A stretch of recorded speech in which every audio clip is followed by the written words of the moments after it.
it is 100% due to all of the above. I think it is impossible to measure what causes what, but what I remember about this quarter is the great engagement with the clients, the great engagement with our teams. The teams are fired up. Our leadership team is young and dynamic and passionate, and we work together night and day to bring the great results of the quarter happen. So I think it is a combination of everything. It is impossible to break it down. Right. You mentioned two important elements to this: renewing the core and innovating in new areas. Which area will you be spending more time on going forward? How will you really balance the two? I think I will have to balance the two. I will have to do, there is also the culture and the education, the third dimension. So it is in each one of those three. I am, of course, naturally inclined more towards the new stuff, but that is not a luxury that I can afford as a CEO to do all my time in the new work. But again, the key is that, for example, if you look at a mundane thing like verification, we can actually achieve a lot with automation and intelligence in verification. So there can be a lot of exciting work that can be done also in the traditional services. So I'm looking forward to doing all of that. In terms of, so that is the basic idea. Right. And for all the initiatives that you listed out, when will all this start having a meaningful impact? What sort of grace period are you looking for from investors? I think we had talked about a 3-year horizon about a year and a quarter ago. So probably in the next 2 to 3 years, I think that we should start to see meaningful results from this.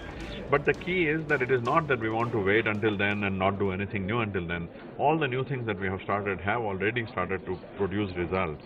And this is that incrementality of it, the being continuously innovative and iterative about that is that's what design thinking teaches us, and that's what we have been doing. So these projects, for example, the one that I just mentioned about being able to analyze massive amount of data, we are already doing these projects. Right.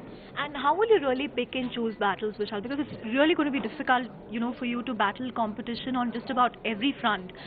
So how will you pick and choose your battles? Yeah, this is going to be the biggest challenge, is to be extremely judicious and focused, because I'm between the travel, the being far away from here, and so on. There is a tremendous demand on time, and that is something that's going to be the biggest challenge. But I think the key is to know the priorities and to stay focused on that and be disciplined about executing against that. Right.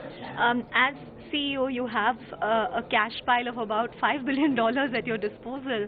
How are you going to utilize this? What are your priorities? We are working on that, on detailing the strategy that I have laid out today, in being more precise and articulate and more quantitative about what the implications of this are to our investments, to our allocation.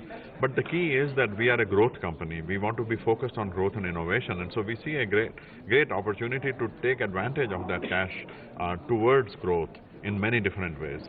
But it is too early to say exactly in what ways, and we will do that in the April timeframe. So over the next 1 to 2 quarters, as we become more precise about articulating what the areas of growth are and what their implications are, then we will see much better. But I can tell you that as a innovator, as a CEO who is focused on growing Infosys into an innovation company, clearly we see that there is a lot that we can do with the cash from a growth perspective. Right. Lastly, how is all this going to have an impact as far as hiring is concerned going forward?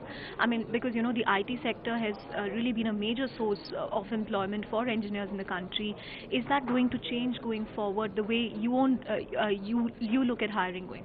No, it will not. I mean, it will change in the sense that people will do more with less. And so in that sense, our productivity will increase. But we are looking forward to continuing to be a great employer of talent and employing large numbers of people. So I don't think that will change in the foreseeable future. Thank you so much for talking to us. Thank you, Chandra. Find us on Facebook at facebook.com/ETNow, and don't forget to click the like button. You can also follow us on Twitter at ETNowLive. To stay updated with all our programming, hit the subscribe button on our YouTube channel by logging on to youtube.com/user/ETNow.